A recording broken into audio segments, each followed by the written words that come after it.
I heard it before I saw it. A voice, too close, too commanding. I dropped my wrench on the garage floor and froze. My son's voice followed, shaking but sharp. I walked into the house, slow, controlled. 3 shadows occupied my living room, 2 MPs. My old commanding officer in the center, wearing that same sneer he used in the field. My boy stood cornered, fists clenched. "Where are his maps?" the officer barked. His tone wasn't a question, it was a threat. My son didn't back down. He spat at the man's boots. "He's braver than you'll ever be." I stepped into the kitchen light, calm, silent. The MPs were already on the ground. The old man turned, his eyes widening, his mouth twitching. He reached instinctively for a gun that wasn't there. His hand trembled mid-air, empty. I didn't need to speak. The silence was enough.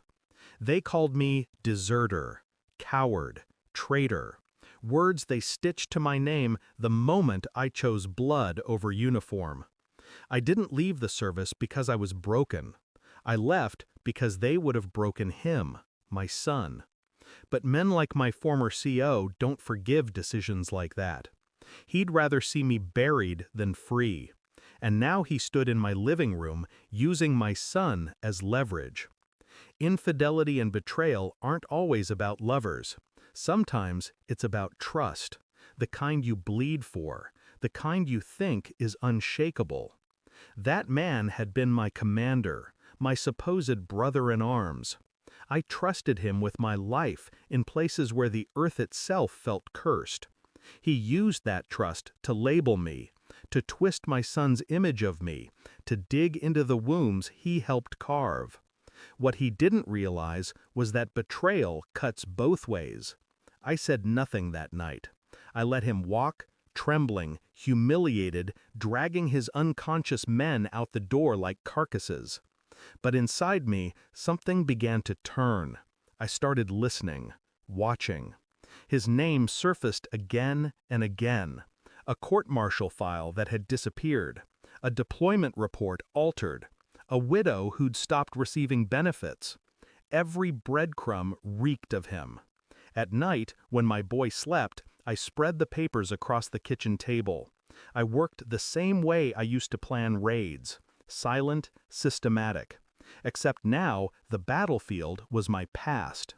He thought he had painted me a coward. He didn't expect me to paint him a liar. Every night, the storm inside me grew quieter, sharper. Rage isn't fire. Rage is ice. It came in a single envelope, anonymously slipped into my mailbox. DNA results, testimony copies, a financial trail that snaked through shell accounts into his pocket. Proof. I read it twice, then once more, not to understand it, but to steady myself. When I finally walked into his office, he looked smaller than I remembered. He tried to speak. I cut him off with the papers, sliding them across the desk. "Do you recognize these?" My voice didn't rise. It didn't need to. He reached for them with trembling fingers. His eyes darted left, right. His throat clicked dry. He knew what I knew. And worse, he knew that I wasn't going to explode. I wasn't going to shout. I was going to leave him with silence. That's the cruelty he never trained me to withstand. I leaned forward, close enough for him to see that my eyes weren't angry anymore. They were clear. "You called me deserter," I whispered, "but the only thing you deserted was your honor." He flinched. His lips quivered. I stood, calm, measured, and left the file on his desk. A bomb with no timer, no fuse. Just truth, stripped bare, waiting for the right hands to open it. The MPs wouldn't protect him now. His own men would chew him alive when the truth surfaced. I didn't need to ruin him. He'd do it himself. That night, I sat at my son's bedside. He stirred in his sleep, murmuring my name like a shield. I realized something then. Betrayal doesn't need revenge to be answered. It only needs truth. And truth, once unleashed, is merciless. I walked outside, lit a cigarette I didn't finish. The night was quiet, heavy. He had tried to bury me under shame. But shame only kills men who doubt themselves. I didn't doubt anymore.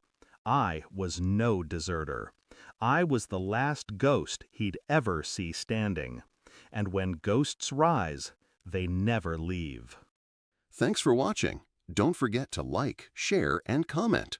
Subscribe now to Cheating Stories Insight World for more amazing stories.